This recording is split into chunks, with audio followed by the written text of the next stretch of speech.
Hola, te invitamos a compartir el estudio de la Palabra de Dios dada hoy por la hermana Mónica Díaz.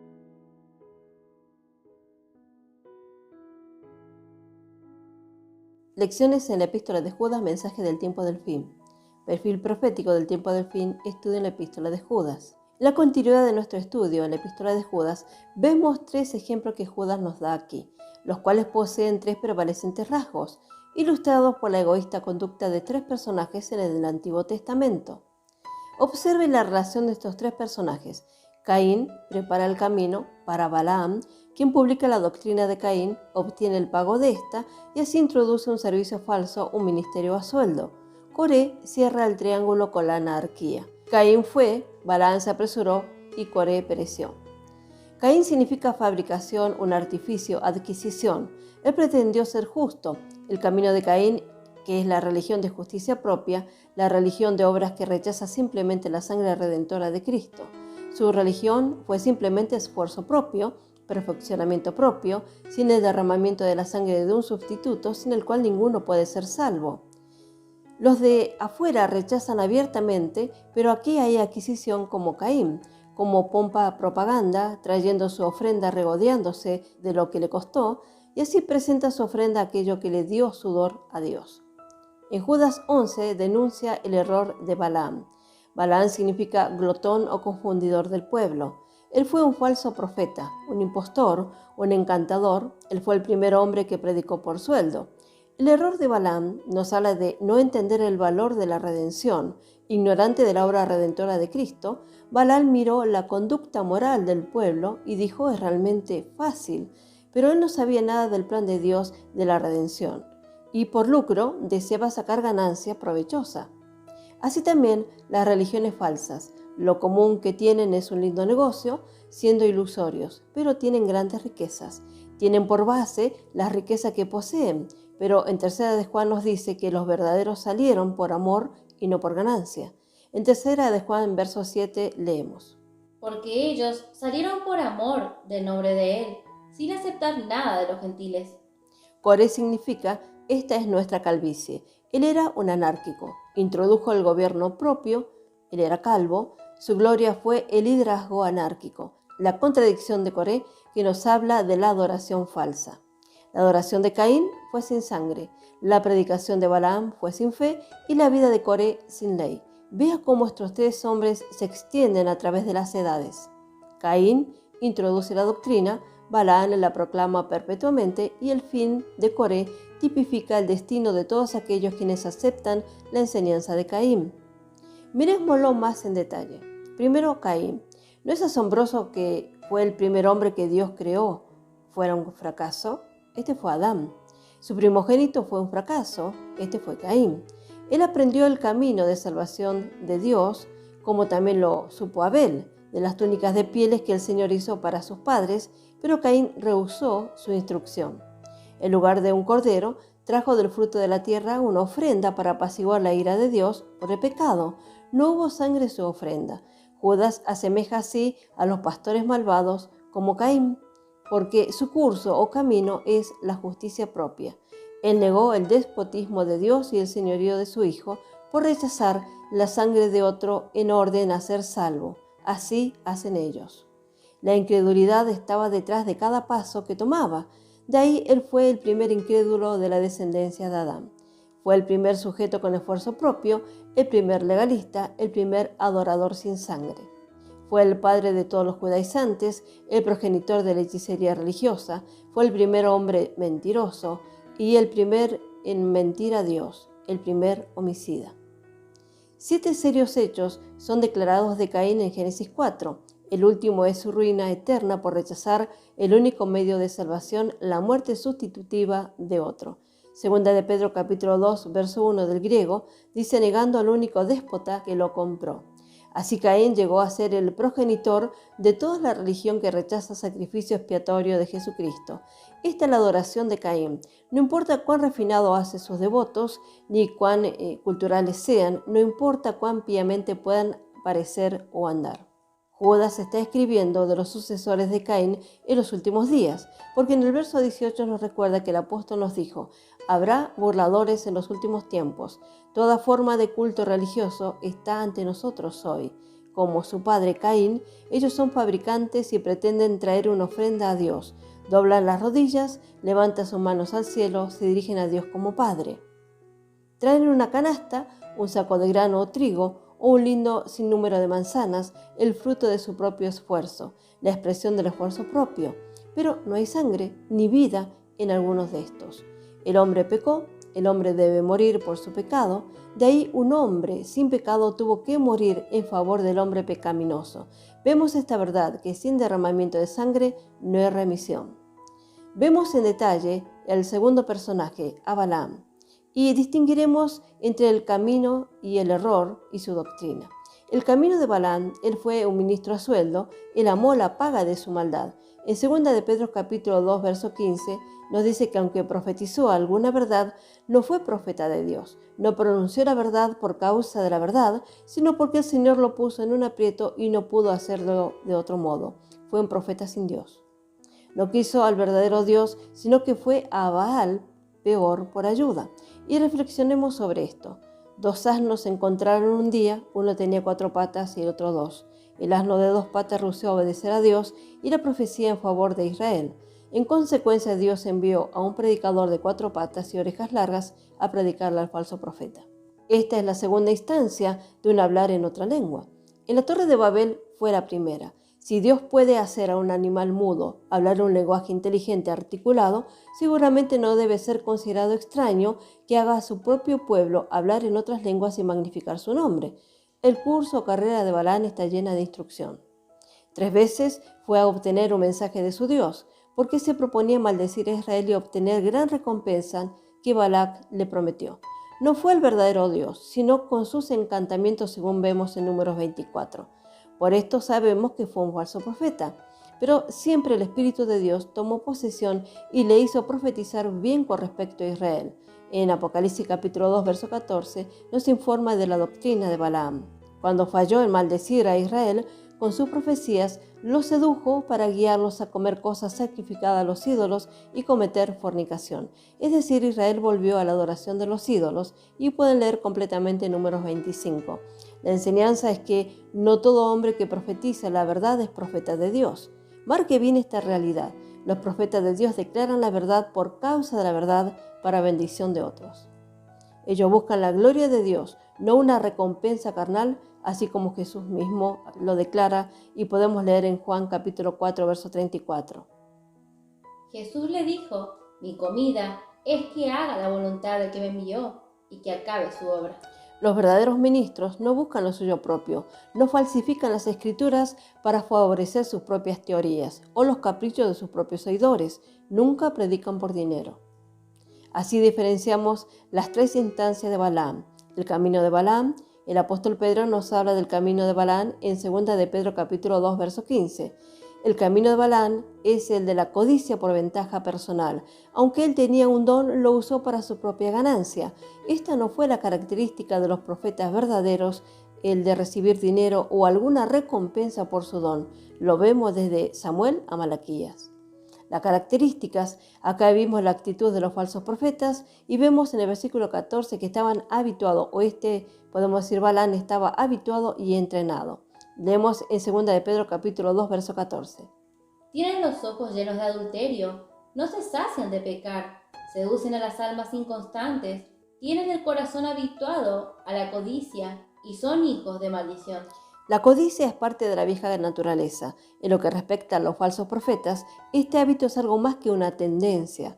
Estos falsos profetas se han entrenado, se han perfeccionado en ella, han pasado tiempo en su perfeccionamiento. Vemos el versículo 12 de 2 de Pedro capítulo 2. Pero estos, hablando mal de cosas que no entienden, como animales irracionales, nacidos para presa y destrucción, perecerán en su propia perdición. Balaam estuvo hablando con su asna, y él le responde como si estuviese hablando con el mismo nivel del asno. Así el hombre sin Dios está en la misma altura que una bestia. Los animales hacen cosas por instinto, ellos no piensan, solo hacen lo que le dicta su instinto. Así es la persona fuera de Cristo. Este es el camino de Balaam, ir tras la codicia que le impulsó a hacer lo que hizo, Claramente él no buscó la gloria de Dios y es típico del profeta asalariado ansioso de sacar ganancias con su don. El error de Balaam, como se ve en Números capítulo 22, versos 10 y 11, en donde Judas denuncia el error de Balaam, quien nos dice que su error consistió en no diferenciar la posición del pueblo de Israel y su estado. Él no sabe mucho de la redención y todo lo que busca es simplemente por la vista natural. Balaam vio la corrupción que había en Israel y pensó que un Dios santo tenía que maldecir a este pueblo. Él no entendió que el pueblo había sido redimido por la gracia de Dios. Él no entendió la verdad expresada en Números acerca del asta. Los falsos profetas no entienden nada de la justicia de Dios, quien ha dado una posición diferente a este pueblo.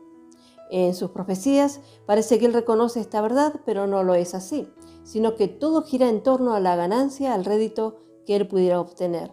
En su pensamiento solo toma en cuenta lo malo que había en Israel desde el punto de vista de una moralidad natural, ya que él sabía que un Dios justo podía y debía maldecir a este pueblo. Así la intención de su recompensa, a más de dinero, fue la popularidad y la fama. Tercero, la doctrina de Balaam. Jesús denuncia la doctrina de Balaam en Apocalipsis capítulo 2, verso 14. La doctrina de Balaam enseña a poner tropiezo a Israel, de que el pueblo de Israel no mantenga la separación o que pudiera acceder a la mundanalidad. Todo esto nos muestra que fue un falso profeta. Aunque hablaba verdad en las declaraciones dadas, sin embargo, todo esto fue por providencia de Dios. Así es Balaam, una persona que pudo ser usada por Dios, pero la codicia lo llevó por otro camino. Él tuvo los ojos cegados. Enseña a Balac a poner tropiezo al pueblo de Dios, a corromperles, ya que el pueblo de Dios no pudo ser maldecido. Ahora veremos al tercer ejemplo, es Coré y sus rasgos particulares. Era un hermano de Abiram, levita, envidioso de Moisés y Aarón. Coré llegó a ser un insurrecto religioso. Él se levantó contra los divinamente autorizados líderes. Al hacer así, se levantó en contra del despotismo de la sabiduría divina y amor, buscó el lugar de gobierno para sí mismo y se rindió al espíritu del anticristo, lo que culminará en el despotismo del diablo y en un hombre. Coré se levantó en contra de Moisés y Aarón, contradiciendo las palabras y autoridad.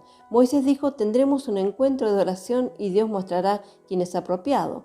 ¿Qué aconteció? El próximo día, Moisés dijo: tendremos un encuentro de oración y Dios mostrará quién es aprobado. ¿Qué aconteció? El próximo día, la tierra se abrió y devoró a Coré y su familia. Así el Señor probó su favor a Moisés y a Aarón, y su desagrado final y juicio de la anarquía. ¿Qué universal anarquía hallamos por todos lados hoy? No es solo una corriente que entra la gente mundana, sino también en medio del pueblo de Dios. Todo hombre hace lo que es recto a sus propios ojos. El fin de la edad probará en manera conclusiva que, no importa cuán civilizados, cuán instruidos, cuán religiosos, cuán refinados puedan llegar a parecer los pueblos, si no son nacidos nuevamente serán rebeldes. Si no son salvos como Abel, fue a través de la fe en derramar la sangre de otro y enseñados a través de los verdaderos profetas de Dios, terminarán en anarquía. Solo aquellos en cuyos corazones Cristo reina son solamente ciudadanos obedientes de la palabra de Dios aquí. Ellos rendirán gozosos obediencias a Él, el Rey de Reyes y Señor de Señores para siempre. ¿Cuál es el significado de los hijos siendo desobedientes a los padres? Aclara por qué. Los hombres son altivos, orgullosos, arrebatados, despóticos, incorregibles. ¿Es esto guiado por el despotismo del anticristo? Y cuando los cristianos hoy despliegan estas egoístas características, están rendidos al espíritu del anticristo.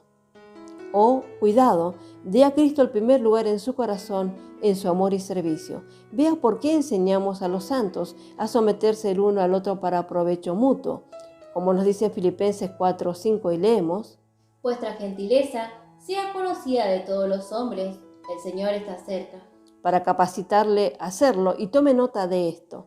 Coré significa esta nuestra calvicie, es decir, nunca obtiene una corona excepto esa que sea una calva corona de vergüenza, porque él gastó sus días esforzándose por las coronas que Dios había colocado.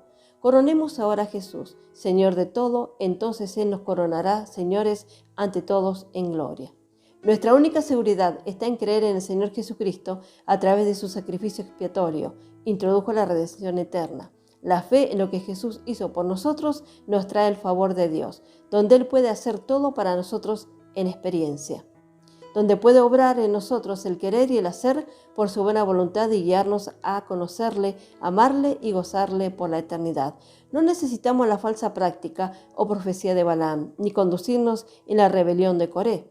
No somos anárquicos, aunque no estamos bajo la ley, sino estamos bajo la gracia. Sin embargo, estamos no sin ley para Cristo, es decir, la ley de su muy amante obediente naturaleza.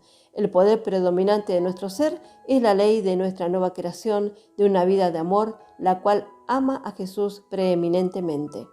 Hay una ley obrando en nosotros, a causa que tenemos su naturaleza, la que solo puede creerle y obedecerle. De ahí nos extenderemos a la meta, no bajo la ley ni desafiando la ley, sino sobre la ley y bajo la gracia. Y consumiremos la eternidad con el hacedor de la ley y el dador de la ley, el mismo Señor. Aleluya. Literalmente, este incidente es llamado la contradicción de Coré. Coré era un líder, sin embargo, un hombre que debería haber sido un líder espiritual, es el líder de este levantamiento. Por ello, la sentencia cae sobre él a causa de su rebelión. Los otros hombres también vienen de las buenas acciones. De Rubén recordamos los datos de él que impidió que sus hermanos matasen a José. Esto puede verlo en Génesis capítulo 37, versos 21 y 22. Independientemente de lo que se debería haber sido, estos hombres agitaron a otros a la rebelión, ya que se reunieron contra Moisés y Aarón.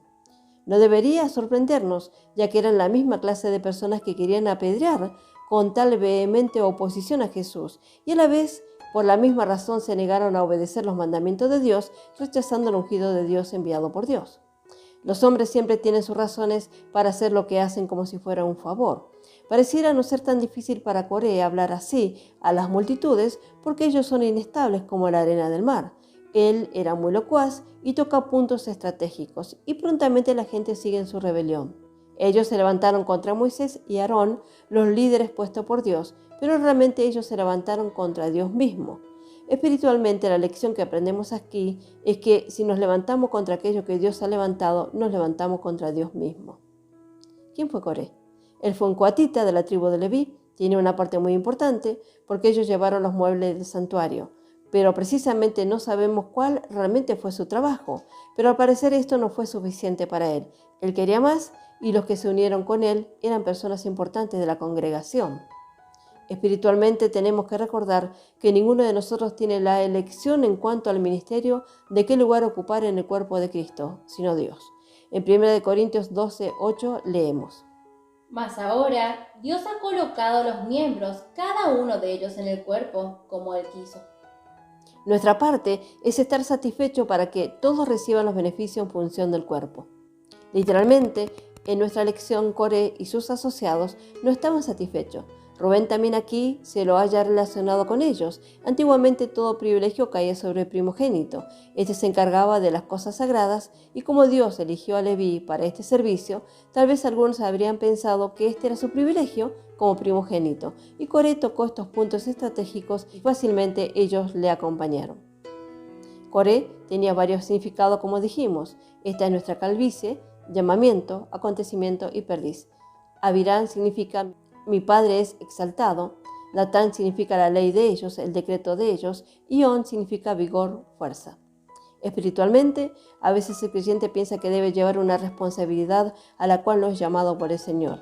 Y cuando alguien se levanta y tocan estos puntos de que le benefician, según su pensamiento, le siguen. Es triste, pero lamentablemente así ocurre en todo lugar de creyentes insatisfechos. Literalmente, en este sentido, estos hombres encuentran razones en la cual es triple. En primer lugar, Coré sostiene que toda la congregación, todos ellos son santos, sin duda, porque la ley le ha sido dada a todos ellos. El énfasis está en todos, y no solamente en Moisés y Aarón. En segundo lugar, sostiene que también en medio de ellos está Dios, así como con Moisés y Aarón. En tercer lugar, concluye: ¿por qué pues os levantáis vosotros sobre la congregación de Jehová? En otras palabras, ¿quién los llamó a ustedes a estar al frente de todo el pueblo? Tal es el idioma que a menudo es utilizado por todos los que se rebelan contra aquello que Dios han levantado. Decían, parafraseando: Moisés, ¿quién eres tú para decirnos lo que tenemos que hacer, ya que todos los que están en la congregación son espirituales?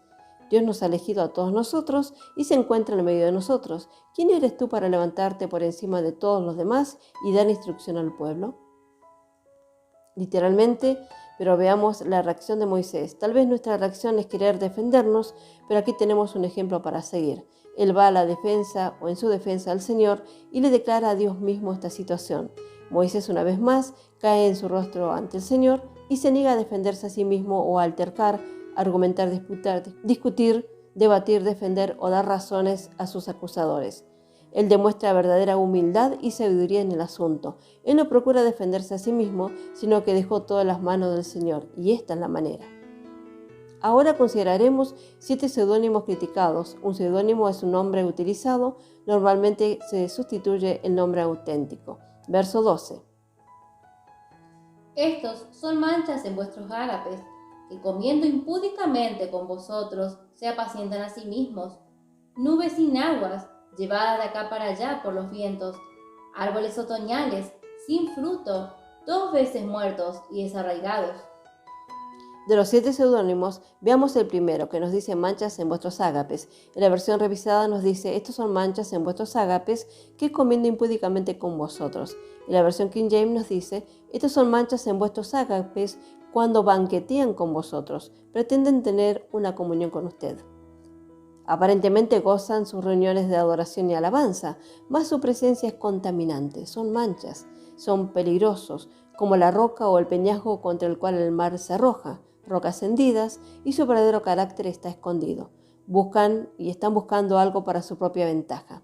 La expresión manchas en vuestros ágapes, los ágapes fueron la llamada fiesta de amor, donde los creyentes se congregaban en la verdadera fiesta de amor fraternal.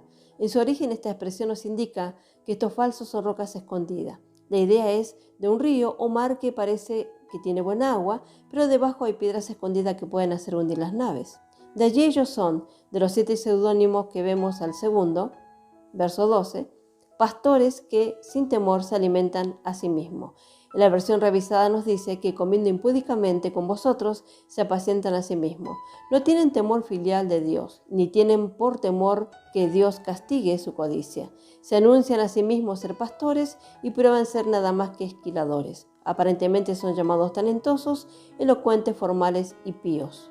Pero, ¿por qué nunca buscan glorificar a Dios? Resuena la respuesta. El principal trabajo que tienen es buscar el trabajo de otra persona. A veces tienen éxito engañando a los santos lo suficiente para alimentarse, es decir, alimentar sus estómagos. A diferencia de los siervos llamados por Dios, quienes alimentan a los corderos y a las ovejas. De los 7 seudónimos, vamos al tercero, en el versículo 12 que nos dice, nubes sin agua llevados de acá para allá por los vientos. Las nubes sin agua prometen mucha lluvia, pero realmente no son nada. Es decir, prometen lluvia, pretenden traer refresco, mas todo lo que es intelectual. Frecuentemente son halladas ser livianos, vapores flotantes, o sea, nubes sin agua. Sus palabras son vacías, huecas y secas.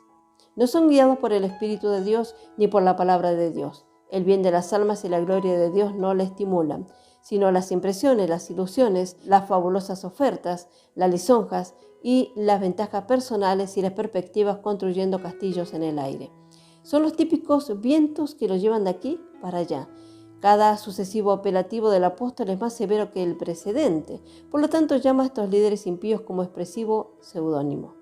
Y de los 7 seudónimos vemos el cuarto, en el verso 12, árboles de otoño sin fruto. Los árboles otoñales son como una apariencia de fruto, pero no hay nada.